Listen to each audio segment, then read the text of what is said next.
Assalamualaikum warahmatullahi wabarakatuh. Alhamdulillah wassalatu wassalamu ala rasulillah. Amma ba'du. Sahabat Pondok Mohai dimanapun berada, ketemu kembali bersama saya Mohai Atali. Ini saya lagi berada di sebuah perjalanan. Ya, biasa ada sedikit kegiatan, kerjaan, juga silaturahim. Dan insya Allah sore ini kita akan ke rumah seorang seniman nasional, bahkan terkenal di mancanegara. Mungkin kawan-kawan, sahabat Pondok Mohai selalu kenal dengan irama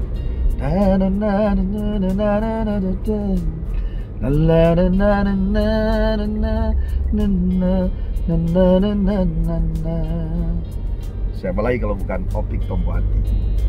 Ya, insya Allah nanti sampai sana mungkin agak gelap ya. Mohon maaf nih kalau gambar agak goyang-goyang. Dan sore ini ada satu lagi perjalanan sebelum ke tempat beliau, Opik Tompoati. Ya, kita kenal beliau sudah beberapa belas tahun. Alhamdulillah menjadi kawan baik. Tentunya lagunya digemari karena tidak hanya bicara tentang musik dan irama, tapi isinya pun mengajak kita kepada hal-hal yang bisa membuat kita ingat kepada Allah Subhanahu wa Ta'ala. Dulu beliau seorang penyanyi rock, tapi berbeda dari yang lain. Sadzud dalam bahasa agama, lain daripada yang lain. Ya, karena sebab itu khalif tu'raf, karena sebab berbeda maka beliau mudah dikenal. Lagu-lagu religi, ya, setiap lagunya melalui perenungan, melalui olahan jiwa batin, melalui turunnya munajat serta zikirnya, sehingga mengajak kita untuk kembali ingat juga kepada Allah Subhanahu wa Ta'ala. Bahkan tidak hanya sebagai fans, kita juga para ustadz mungkin ya, sahabat-sahabat beliau pun senang dengan lagu-lagu itu. Cuma nggak bisa nyanyinya aja, karena berbeda. Beliau seorang penyanyi, meski ya ada di antara kita yang mungkin suaranya juga bagus, tapi tidak semua bisa mampu mengikuti irama beliau, karena memang beliau ya, menyanyikan itu keluar dari jiwanya, hati. Insya Allah kita akan bincang banyak. Beliau nanti akan jelaskan, kita tanya nanti ya seputar apa sih musik itu, bagaimana sih seni yang baik. Terus kita bicara tentang senandung, tapi tidak dari sisi agama, karena insya Allah hal ini tidak akan pernah habis. Kita bicara tentang halal haram pun dari sisi luar saja, karena menjadi sebuah perdebatan yang tidak pernah ada ujungnya. Insya Allah bagi saya pribadi, apa saja yang bisa membuat kita ingat kepada Allah adalah sesuatu yang baik, dan apa saja yang membuat kita lalai pada Allah tentunya membahayakan. Ya, alhamdulillah ini masih terang. Nanti kita sampai di sana gelap. Dan juga insya Allah ada kawan-kawan para ustadz, ada Ustadz Zaki Mirza, Ustadz Ujai, ya, Ustadz Aswan, Faisal, Ustadz mungkin banyak lah. Termasuk diantaranya adiknya almarhum Ustadz Jeffrey, juga Bang Fajar Siddiq, ada mungkin Agus di luar ya, kita nggak tahu di sana. Surprise. Jangan lupa tonton terus YouTube Pondok Mohai apa saja. Dan hari ini tentunya kita santai, tidak ada tausiah, tidak ada ulaimat taujihat atau nasihat agama. Ya, kita ngobrol on the spot saja. Saya akan menyimak, meskipun saya sedikit bicara tentang seni. Adalah ya satu catatan saja buat kawan-kawan semuanya, bahwa dari semua seni-seni itu yang tertinggi adalah seni membaca Al-Quran. Bahkan semua lagu-lagu irama itu yang dinyanyikan para penyanyi dunia, semua berasal dari lagu-lagu Al-Quran. Maka pantas berapa banyak orang yang ketika dia pandai membaca Al-Qurannya, dia mampu menguasai lagu-lagu dan seni-seni dunia. Tinggal bagaimana dia melatih untuk bisa halus. Tentunya ini tentu memiliki hal-hal yang berkaitan dengan anugerah Allah. Buat mereka yang tidak punya bakat mungkin agak sedikit lambat, tapi semua bisa mempelajari. Buat mereka yang punya bakat tentunya lebih cepat, asal dia mau belajar. Insya Allah ya, nyanyi pop, lagu keroncong, dangdut, Melayu ya, yang tertinggi adalah seni qiraat. Semua lagu-lagu pop, dangdut, keroncong, jazz itu tidak keluar dari 7 lagu seni Al-Quran. Bayati, Soba, Sika, Ros, Jiharka, Nahawan, Hijaz, dan semuanya. Ya, maka jangan lupa, semakin kita mencintai seni dunia, ya semakin kita mencintai seni Al-Quran. Karena itu adalah sumber kehidupan, membacanya adalah seni tertinggi. Ya, insya Allah kita ketemu di rumah ya Opik Tomplati.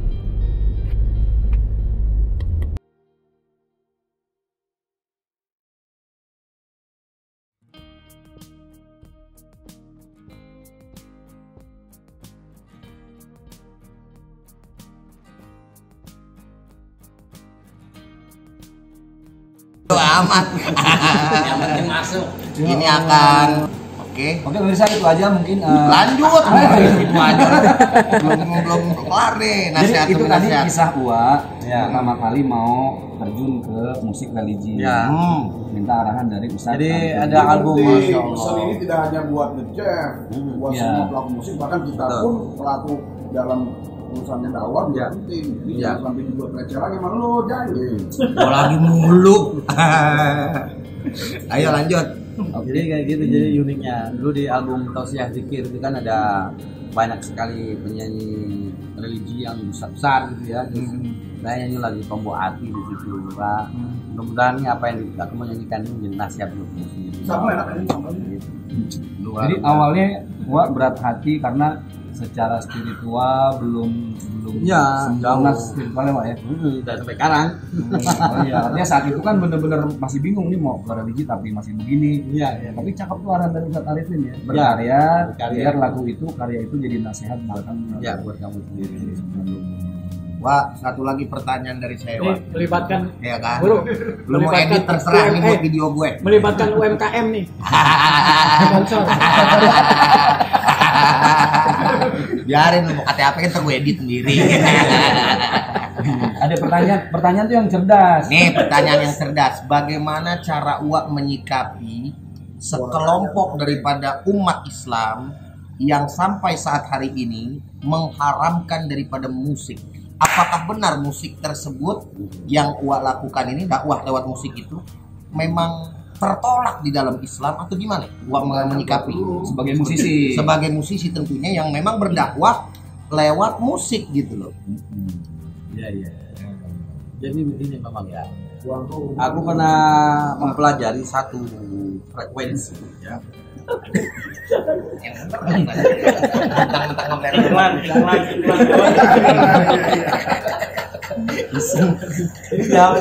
Jawabnya serius sih. yang lain dan kerok emang pertanyaan penting nih. Ini meja kan harus geser. Awas Tombo hati. takut kira bodo amat. Awas Konten. ya Wah, bener. Jadi gini, aku pernah mempelajari satu frekuensi, yang frekuensi itu bentuknya bunyi, tapi bunyi itu tidak terdengar oleh telinga. Bang, ini serius lagi serius bang, bener loh. Orangnya bagus nih tau, iseng banget loh. Lanjut Pak. Lanjut. Wah lagi serius nih. Ini frekuensi ini berbahaya, karena isinya hipnotis. Jadi misalnya bunyi itu kita sembunyikan semacam perkataan yang diulang-ulang, yang ditakror. Terus diulang-ulang, kamu pembunuh, kamu jelek, kamu pezina, kamu ini. Kemudian itu disembunyikan di frekuensi yang kesekian sehingga telinga nggak mendengar. Kemudian ditumpuk dengan lagu. Nah, sehingga orang yang apabila mendengar musik ini berulang-ulang, akhirnya yang nampak dia secara bawah sadarnya terkondisi kepada perkataan-perkataan yang hipnotis. Nah, ini yang menurut saya berbahaya. Ini juga berlaku di film kartun, film biasa. Ini ada juga yang disembunyikan sehingga ini membahayakan sebenarnya buat orang yang mendengar. Nah, gitu. Maka kalau ada orang yang mungkin ulama mengkhawatirkan ada yang berbahaya kepada bagi pendengar, ya sama saya juga begitu. Saya juga begitu. Saya kalau pamannya saya suruh milih, ayo dengerin lagu saya nggak pernah ngomong gitu. Benar. Sama saya juga orang TV. Saya main TV juga, saya konser TV juga, tapi saya tidak menjalankan itu. Jujur ya. Jadi itu agak aneh tuh. Jadi memang frekuensi ini bisa dibuat Kalau ini dengan keburukan bisa, berarti kebaikan kita. Benar. Oke. Seandainya misalnya kita sekian hertz itu kita sembunyikan, kemudian isinya musik. Oh, Tentang Allah, tentang kecintaan kepada Rasulullah SAW, bersembunyikan, kemudian tumpuk dengan musik. Nah, siapa tahu. Oke. Kalau perdebatan apakah musik itu haram atau tidak haram ini, kayaknya para ulama sudah banyak membahas dengan ini. Sudah selesai masalahnya. Jadi ini pilihan saja, silakan. Kalau dari dibahas per detailnya, musik itu apanya, alatnya, nadanya, kata-katanya, apanya, nanti yang mananya yang haram. Betul. Jadi sebenarnya susah. dan ini akan menjadi sebuah perdebatan yang pasti terus panjang ya. Alhasil kita kembalikan kepada orang yang kemudian baik mau menerima atau tidaknya kepada mereka sendiri gitu ya. Karena begini, ada orang bisa tiba-tiba itu merasakan satu kehadiran pertaubatan, ruang tangis dia kepada Allah dengan cara dia melihat sesuatu. Betul. Nah, sesuatu ini macam-macam. Nah, tiba-tiba kadang dia melihat kejadian ada anak kecil minta-minta, kemudian dia hadir Rasulullah di situ, tiba-tiba dia ingin berbagi, menangis, menolong, apa, ini luar biasa. Betul. Atau ada kejadian apa, ataupun bunyi, tiba-tiba mendengar bunyi harimau, dia ingat sama Allah. Berarti bunyi nih. Benar. Berarti ini mengingatkan kepada Allah. Berarti segala sesuatu yang mengingatkan kita kepada Allah, berarti ini hal yang luar biasa. Oke. Termasuk salah satunya adalah musik itu sendiri. Syair, bagaimana pujian kepada Rasulullah SAW, itu luar biasa. Benar. Dan kalau memang diingatkan bahwa ada musik yang melalaikan, ya semuanya melalaikan. Jangan musik, handphone aja yang kita pegang bahwa saya yang nonton hari ini juga itu bisa melalaikan.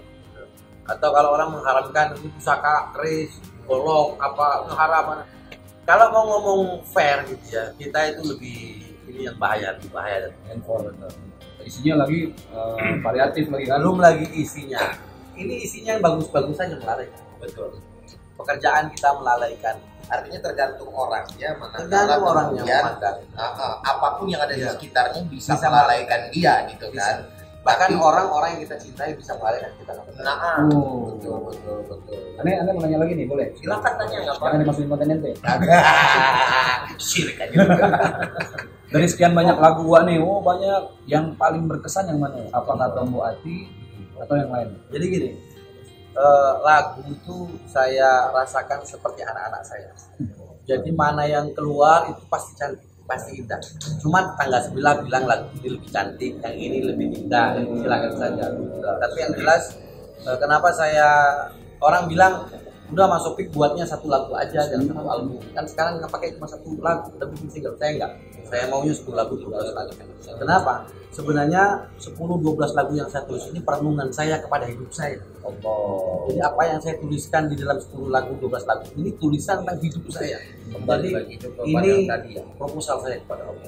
Artinya kembali lagi ke yang tadi, bahwa artinya bukan karena tujuan ini bakal meledak atau tidak, tapi karena memang ini adalah curahan hati yang kemudian tuangkan dalam sebuah lagu gitu ya. Betul. Jadi nggak boleh, biasanya sih kalau udah terkontaminasi kita buat lagu, wah ini bisa jadi ini udah keduluan sama pengen, udah keduluan sama hasil apa, bisa nggak jadi? Iya, biasanya nggak jadi. Benar. Kayak gini, ini setiap Ramadan pasti identik dengan lagu-lagu. Betul. Ya. Yang mana tuh? Ramadan tiba. Tiba-tiba. Apaan tiba-tiba Ramadan. Itu kan sampai anak kecil apa semua. Ya. Itu pun berarti sesuatu yang bukan jadi harapan gua di awal ya. Itu bonus. Ya, bonus. Tetap targetnya. Karena gini, banyak musisi, banyak penulis, banyak teman-teman yang baru mungkin buat Jeff juga gitu ya. Ya targetnya terlalu tinggi. Superstar punya fan jutaan, enggak mesti kan gitu. Itu halu. Itu tipuan, pangkat, jabatan, duit, popularitas. Pernah aku saat-saat kacau dalam hidup kita, terus semua pergi meninggalkan ini, nggak ada. Apa yang ada? Nama besar kosong, uang kosong, punya album kosong. Itu pelajaran para pelajaran harus diambil oleh kita. Nah, kayak gini bos, satu lagu nih, satu lagu itu Wak bisa menyelesaikan harinya memang sudah ditentukan atau sesuai mood? Sesuai mood. Ada satu lagu yang saya tulis sampai 3 tahun, satu lagu. Ada yang lagu itu bisa sehari 2 hari selesai. Ada yang berapa waktu sekejap bisa selesai. Itu 3 tahun prosesnya lama apa ganti-ganti lirik atau gimana? Ya itu biasanya itu perang dulu. Kita perang sama kedudukan sama pengen memuji. Oh, lamanya di situ ya? Nah, itu dulu dihilangin dulu. Jadi dihalangin dulu. Ada satu lagu Ya Hanan, Ya Manan, Ya Allah, Ya Rahman, Anta Allah, Anta Rahman, Anta Allah, Ya Rahman. Lama sekali. Udah sih bahwa aku ini tak berdaya ya Allah.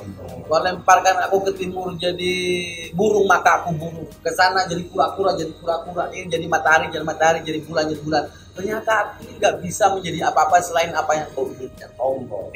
Jadi saya pengen cerita lama merenungnya. Ada apa ya? Ada makna dari setiap lagu ya. Ya jadi apa? Bagaimana nih? Orang lagi seriusin. Iya, tahu aja terus lagi makna yang paling mendalam. Tapi yang Anda tangkap adalah bahwa karya-karya Uwa ini bisa melejit hanya persoalannya satu, keikhlasan. Ketika keikhlasan itu sudah ada di dalam lagu-lagu Uwa itu, maka ini yang membuat lagu-lagu Uwa itu tetap bertahan sampai sekarang ini. Dan itu pun lagu-lagunya terpilih. Kan Uwa tahu sendiri kan, lihat kan? Yang Tombo Hati, terus kemudian Ya Rahman tadi, Maulana Ya Maulana gitu. Biasanya kan? Sekali produksi itu, dalam kalau mau produksi, satu kali produksi itu ada 60 lagu. Aku boleh diseleksi menjadi 10 lagu. Oke. Yang terbaik. Nah, jadi nanti minta nasihat sama guru, disosialisikan dulu yang mana kira-kira ini aja keluar. Masya Allah. Prosesnya panjang. Dari mulai menulis dan banyak saya menghasilkan lagu sebenarnya di Madinah. Mekah, Madinah selalu. Misalnya ketika saya dalam keadaan tawaf, tiba-tiba ada suara yang itu membuat saya menjerit seperti orang kehilangan kesadaran. La ilaha illallah, la ilaha illallah, la ilaha illallah, Allah. Ya Allah, Ya Rahman, Ya Rahim, Ya Malik. Sambil tawaf itu menangis, nggak bisa berhenti. Ada suara gitu, kemudian saya rekam pakai apa saja yang dekat. Biasanya saya kan ada tip kecil atau bawa handphone atau apa saya rekam. Itu saya tuang kata Ada lagi ketika saya ziarah di makam Baki, tiba-tiba ada Ya Allah biha, Ya Allah biha, Ya Allah biha. Tiba-tiba itu saya mikir, ini gimana ini? Kira-kira ini kalau saya dipanggil, wajah yang mana yang ingin saya persembahkan kepada Allah, yang ingin saya perlihatkan kepada Allah. Maka saya tanya dia, terangkanlah.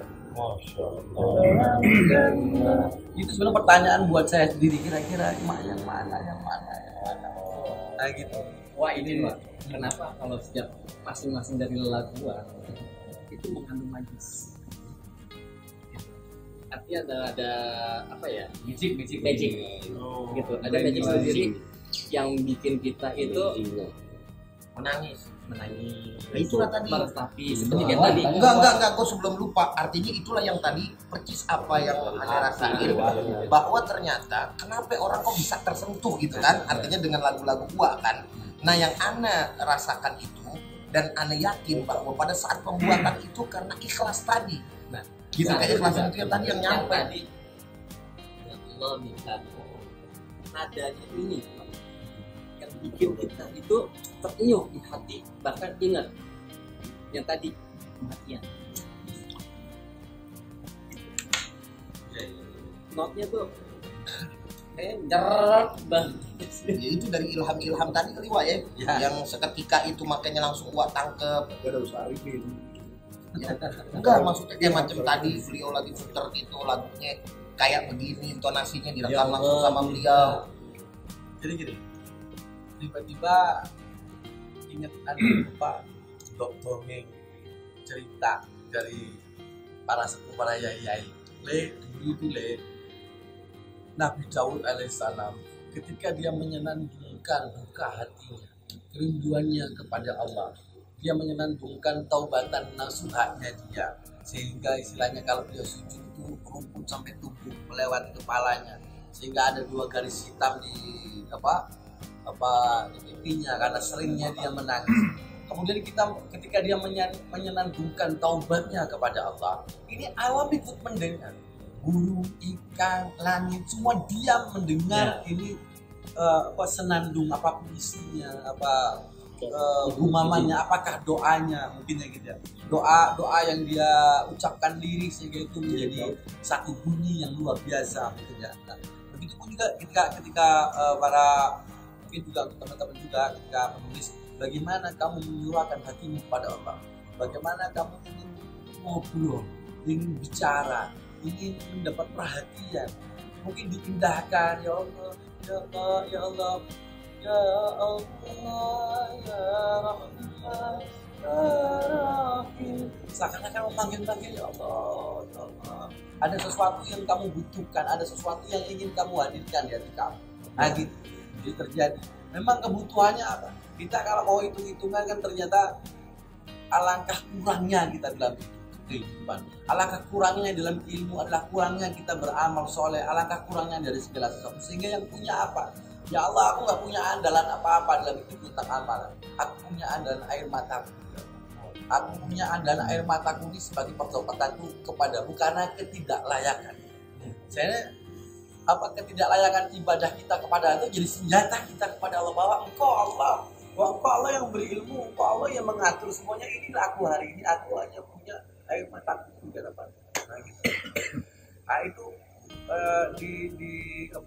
ditransformasi kepada satu senandung, satu nyanyian, satu apa? Kalau orang alergi dengan nyanyian atau musik dikatakan haram. Oke, perkataan, liriknya atau ucapan ketika engkau memanggil Allah, misalnya ada satu lagu dari yang saya tulis untuk sebenarnya lagu ini saya tulis buat Gitoroli. Gitoroli bilang, "Pik, abang buatin lagu sebelum abang mati. Allah, bikinin Pik lagu terakhir abang." Maka saya tulis lagu itu.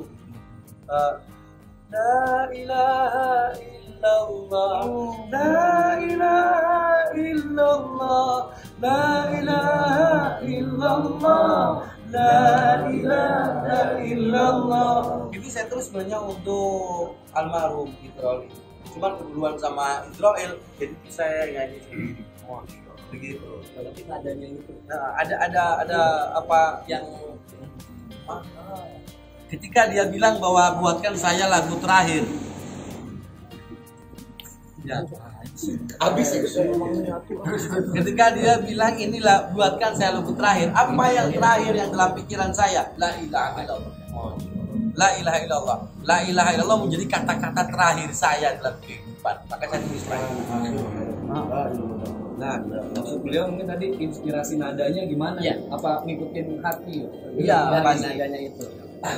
Saya bukan pemain piano yang baik. Bahkan kadang-kadang kata orang yang pintar, saya ini nggak bisa main piano. Cari emang itu susah. Tapi saya menulis lagu pakai piano. Bisa begitu. Betul ya. Jadi misalnya ada jiwa yang membuat. Jadi ada bunyi yang saya pegang kemudian itu membuat inspirasi buat saya. Pada satu lagu saya tulis dia, saya main piano, ya Allah gimana caranya ya Allah membuat lagu, gimana aku ingin memuji Engkau. Saya bunyi kleng kleng, Allah Engkau dekat penuh kasih sayang, kleng kleng. Itu begitu.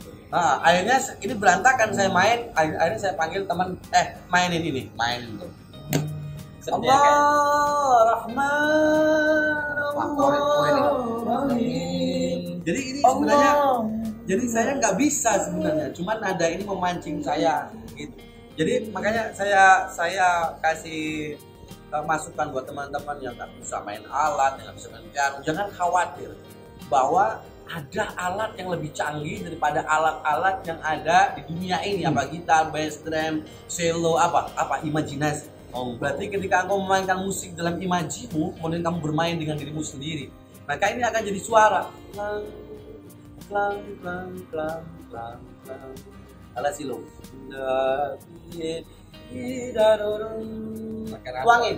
Makanya saya bilang kalau pemainnya ada pemain, misalnya ya, pemain cello datang, bang, mana itunya partiturnya? Gak usah pakai partitur. Nih, ikutin nih. Main. Bisa. Bahwa meskipun kau terbatas, kamu bisa. Main drum datang, main drumnya gimana? Main. Bassnya gimana main? Jadi imajinasi ternyata membuat kita menjadi apa saja. Engkau bisa melukis dinosaurus dengan ekor buaya, dengan sayap kelelawar. Engkau bisa melukis ikan dengan muka unta, bebas, merdeka. Ada ruang imaji yang bisa kita bangun. Begitupun kita ketika kita berkarya, bisa. Jadi umpamanya ditanya, Pak Sope bisa melukis? Gak bisa. Tapi jangan saya suruh jadi Avandi, jangan saya jadi Van Gogh, suruh saya jadi opik, melukis dengan opik sendiri. Apakah saya suruh menulis lagu, jangan suruh saya jadi orang yang hebat-hebat, suruh jadi diri saya sendiri. Maka saya akan mulai dari apa yang saya bisa dalam diri saya, meskipun terbatas. Jadi saya ngambil kesimpulan nih, Wak. Jadi sebenarnya kembali kepada fitrah musik memang harus yang mengiringi vokal, bukan vokal yang terikat dengan musik. Ya bisa. Gitu. Bisa. Nah sekarang kan soalnya banyak orang yang penyanyi dia ngikutin musik, harusnya musik lah yang ngikutin. Jadi kalau itu lebih merdeka lagi sebenarnya. Ada musik mengiringi lagu, ada lagu mengiringi musik, ada yang ini bertentangan. Jadi misalnya begini, ada orang marah-marah, woi, iringannya musik apa? Tukang roti, kekok. Ini kalau direkam, kemudian ada angin, kemudian ada suara orang jalan, ini menjadi satu komposisi harmonis. Nah, kalau umpamanya ada pengharaman musik, ini berarti haram semuanya. Padahal komposisi tukang roti, ngomong. Coba diulang. Roti, ngomong, roti. Lu jangan begini. Jadi nge-rap. Jadi nge-rap. Kalau dirapatkan satu bunyi, kemudian dikomposisi, ini jadi harmoni. Jadi musik. Jadi ini apa ya? Ini biasa saja sebenarnya. Kalau masalah fikihnya mungkin ada yang lebih paham, karena saya bukan di situ lah ya. Saya tahunya saya menangkap apa yang ada di dalam diri saya, ingin saya sampaikan kepada orang lain, minimal kepada diri saya sendiri. Tapi fikih itu bisa putus dengan alasan tadi. Enggak. Ya, fikih bisa putus. Artinya bukan berarti tidak berlaku. Fikih itu bisa menjadi kemakluman jawaban-jawaban ini. Jadi ada harmoni. Orang malah, jangan begini, jangan begitu, jangan begini. Ada orang ngomong, tiba-tiba ada musik. Kekok, roti, kengok. Ini bertentangan sebenarnya. Ini apa ini? Nggak harmoni ini, kayaknya ada orang marah-marahin anaknya itu jangan main layangan di genteng, satunya jual roti, satunya lagi ada yang motor. Coba kalau dipadu, coba kalau direkam jadi satu komposisi. Nah, ini apa yang namanya? Nah, kayak gitu. Jadi sebenarnya sederhana sekali. Dan untuk memang nuansa, nada-nada itu masing-masing kita punya nada sendiri, punya nyanyian sendiri gitu. Nada Jawa itu bisa hipnotis orang. Benar tadi kata Wan, satu nada itu ada beberapa nada yang bisa menghipnotis orang agar supaya dia itu bisa sebenarnya gini, lebih fairnya begini. Mungkin karena abang suka sama saya gitu.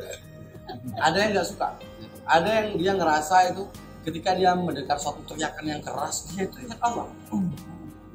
Misalnya juga ketika ada orang terinspirasi ketika ada orang baik ngasih pada pengemis, dia menangis, ya Allah baiknya orang itu, dia sebut Allah Wasul, Allah hadir saat itu.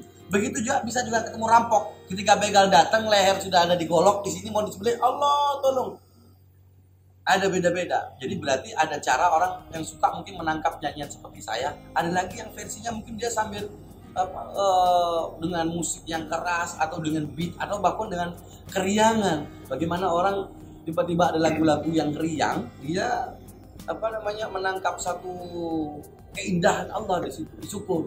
Misalnya saya coba tulis, Saya pernah datang ke seorang ulama di seorang kiai di Jogja, dia bilang, "Pik, jangan bikin lagunya anak nangis mula, yang senang-senang. Bagaimana kamu tuh menulis lagu itu orang gembira ingat Allah." Gitu. Engkau pemurah, engkau penyayang, engkau Allah, Allah yang maha dermawan. Bisa dengan gembira. Maulana ya Maulana. Bisa aja. Bisa dengan gembira. Jadi sebenarnya intinya merdeka saja ketika kamu menulis. Jangan mau menjadi siapapun, menjadi diri kamu sendiri. Saya bikin ilustrasi itu ya. Ada orang masang foto Mick Jagger di kamarnya, kemudian dia dandan seperti Mick Jagger, kemudian dia nyanyi seperti Mick Jagger. Ketika dia keluar, orang tahu dia bukan Mick Jagger. Meskipun suaranya persis, gayanya persis, kostumnya persis, tapi dia bukan. Dia itu si siapa misalnya? Amin, Parmin, siapa? Jadi menjadilah dirimu sendiri gitu, dengan kesederhanaanmu, dengan alat yang kamu punya gitu, dan sabar di situ proses. Jadi apa yang sudah kamu temukan, kamu susun selangkah demi selangkah, sedetik demi sedetik langkah, jangan muluk-muluk, nanti kamu menjadi sesuatu. Nah, experience kamu ini, kegagalan kamu dalam menulis, kegagalan kamu membuat nada, kegagalan membuat musik, bahkan ketika musik mastering bagus gagal juga dijualnya gitu ya. Enggak masalah. Ini bagian dari proses pembentukan sesuatu yang ingin kamu tuang lebih baik lagi. Masuk buat The Jet ini ya? Ya, termasuk buat The Jet ini. Berkarya terus, tulis walaupun yang beli cuma ibunya sendiri. Ya. Walaupun yang beli cuma saudaranya sendiri, Cuma pengen nyenengin doang padahal ya. Gak apa-apa. Nih, lurusin niat. Jadi orang banyak terjebak, dia merubah dirinya dengan dia ikut pasar. Wah, ini pasar hip hop, akhirnya dia melukis hip hop, dia membuat musik hip hop. Padahal ternyata dia dia keluarin gak laku. Orang lebih milih orang-orang yang ini kayak gini. Ada orang lagi booming nih, modelnya kayak cover, oh dia cover. Sebaiknya jangan begitu. Kita ingat bahwa misalnya ini pasar musik ya. Kita ingat eranya Elvis Presley, sekarang berubah zaman. Eranya The Beatles sekarang berubah. Berarti pasar tuh nggak abadi. Yang abadi itu karya kamu. Jadi ikutin hatimu bahwa kamu punya nyanyian, bahwa kamu punya mainin lagu lo gitu maksudnya. Mainkan hidupmu. Kalau di orang Betawi mainin lagu lo, lagu lo, sebenarnya mainkan hidupmu, mainkan yang apa kamu rasakan dalam hidup kamu, mainkan, kasih tahu semua orang tentang nyanyian kamu ini. Nah, apabila nyanyian itu sifatnya tiba-tiba memuji Allah, perenungan, muhasabah, kenapa tidak? Kenapa tidak? Silakan. Tapi ya tetap, nih kalau Ustaz Zaki, Ustaz Ujai, Ustaz Muhai, Ustaz Wan, gitu ya. Dan teman-teman yang lainnya, jangan lupa bahwa sebenarnya kalau memang dibandingkan Al-Quran tentu kalau suruh milih udah jangan dengan musik saya, kamu bandingkan dengan Al-Quran. Silakan. Tapi kalau ada pilihan hiburan daripada kita hiburan ini kita pilih yang baik, yang minimal itu menginginkan kita kepada kecintaan yang baik. Jadi jangan kamu larang kalau ada musik yang model begini, film model begini, acara seperti ini. Jangan buat tandingannya. Nah, itulah fungsi dari orang-orang budaya. Buat tandingannya yang lebih baik. Lebih baik. Termasuk konten, Wak. Termasuk konten juga. Bikin yang lebih baik. Bikin yang lebih baik. Walaupun alat seadanya. Sebenarnya kalau bicara sendiri, para ulama terdahulu juga memang mereka juga bersenandung. Nagoma, nazom gitu kan. Sementara musik pun hanya sebagai pendiri. Jadi sebenarnya bicara tentang nagoma, nazom, irama, melodi, senandung itu dari dulu dilakukan. Ada syair Abu Nawas, kemudian syair-syair seperti Imriti, Alfiah, itu semua juga memang nagoma gitu. Jadi musik sekarang pun timbul karena pengiring saja. Makanya kalau ada penyanyi itu karena sebab mengikuti musik tadi tidak merdeka kan. Kita ingat Umi Kulsum. Bagaimana Umi Kulsum menyatukan itu orang-orang Arab di Timur Tengah yang sedang bertikai, yang sedang perang. Tapi kalau di konser Umi Kulsum ini bisa bareng-bareng nonton. Habis lagi sini. Jadi bagaimana nih Umi Kulsum ternyata menjadi inspirasi persatuan umat di sana. Bisa gitu. Berarti ini luar biasa. Bahkan kalau ulama-ulama di Jawa Timuran gitu ya, berapa ulama sepulang, ini wali. Musik bisa jadi pemersatu ya. Bisa menyatukan hati, Perdamaian juga bisa. Perdamaian bisa, keindahan Islam, keindahan ukhuwah bisa. Ada satu ayat yang menyebutkan wa betagu ilaihil wasilah. Carilah oleh engkau wasilah. Ini perumpamannya biasanya ulama, para kiai, orang-orang soleh. Ternyata tidak terpaku pada itu. Wasilah itu jembatan. Bisa yang musik sebagai jembatan tadi, sandawan dia sampai. Saya setuju. Nah kalau ini Wak mulai melibatkan jiwa batin di karya-karya itu terhitung atau di awal kan Wak membuat ini mulai dari situ atau ada karya-karya sebelumnya yang sudah melibatkan? Ada. Jiwa? Jadi hampir semuanya itu melibatkan jiwa. Walaupun waktu SMP, SMA saya menulis itu pasti melibatkan jiwa saya. Walaupun kadang-kadang saya lagi patah hati, saya lagi ingin sesuatu. Itu kan sebenarnya kan gini, orang itu mikir musik religius itu hanya ketika dia bersolawat. Enggak begitu. Dia ngomongin hujan yang turun ini religius. Bagaimana hujan yang turun seakan-akan rahmat Allah yang ditumpahkan sedemikian besar kepada bumi. Ini religius. Bagaimana dia rindu kepada ayah, itu religius. Religius, sesuatu yang dari hati itu pasti religius sifatnya. Cinta, kerinduan dia kepada ibu, kerinduan dia kepada istrinya. Kecuali memang hal-hal yang membawa kepada syahwat gitu ya. Nah, ini ditandai hal-hal yang membawa syahwat. Saya sering ketemu teman-teman musisi yang lain gitu. Saya bilang, teman-teman ini kita jangan jadi trompet setan. Maksudnya trompet setan itu ketika kita bersuara, orang tuh jadi salah. Makanya kalau dia suara tuh mereka sesungguhnya penyair itu diikuti oleh orang-orang sesat. Mereka berjalan lebah dan mengatakan apa yang tidak mereka kerjakan. Makanya dia ngomongnya udah nggak dikerjain, itu otomatis yang ikutin salah semua. Nah ini ada garis besar untuk para penulis, untuk para penyair. Jadi masya Allah, pokoknya intinya meskipun sederhana. Orang bilang gini, bang aku punya karya bang, ada 20 lagu. Gimana bang? Tapi aku nggak punya duit buat bikin demonya. Jangan, kerja dulu apa kayak gaji apa kayak muli dulu, habis itu sewa studio rekaman gitu. Jadi yang gagal yang no excuse untuk kamu proses, nggak ada apologi.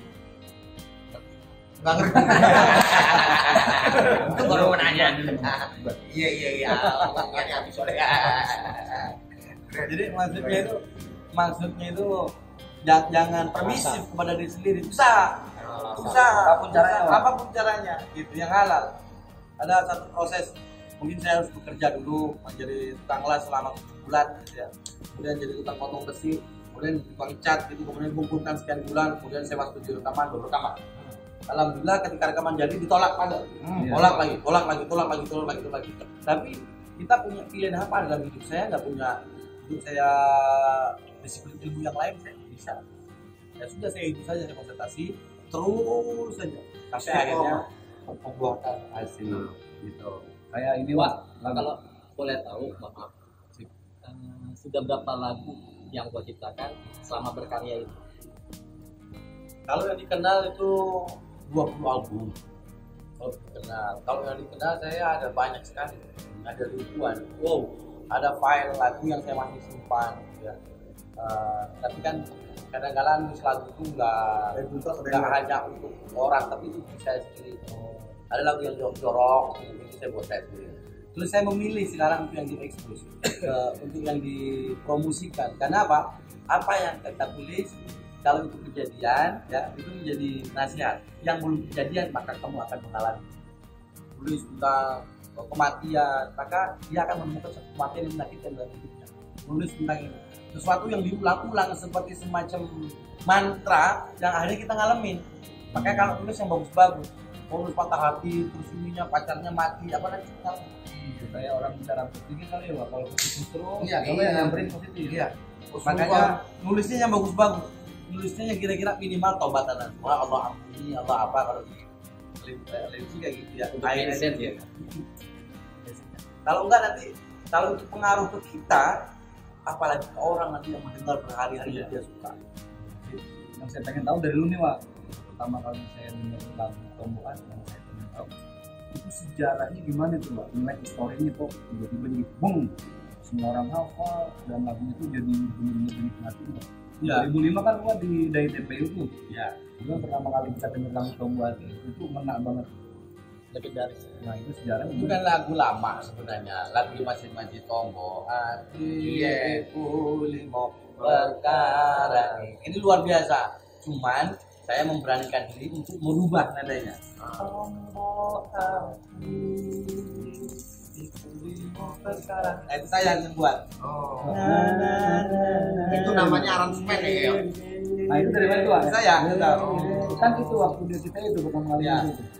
Jadi nadanya syairnya ini dari lagu-lagu lama yang nonim gitu ya. Kemudian bisa kita temukan juga di Hidayah, ada juga kemudian ada di beberapa kitab yang lain gitu ya. Tapi sebenarnya ini lagu lama yang saya coba nyanyikan dengan versi saya buat sendiri nadanya. Pertama kali yang dengerin sih itu bisa sampai diambil sama TV apa di radio awalnya mereka denger. Enggak.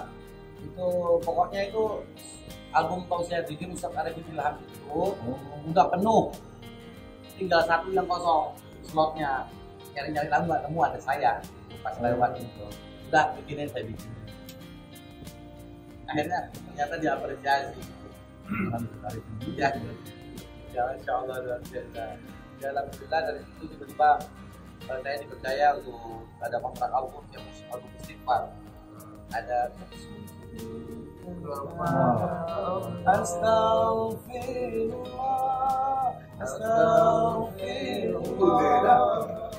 Jadi ada dari album istighfar ini ternyata diapresiasi banyak.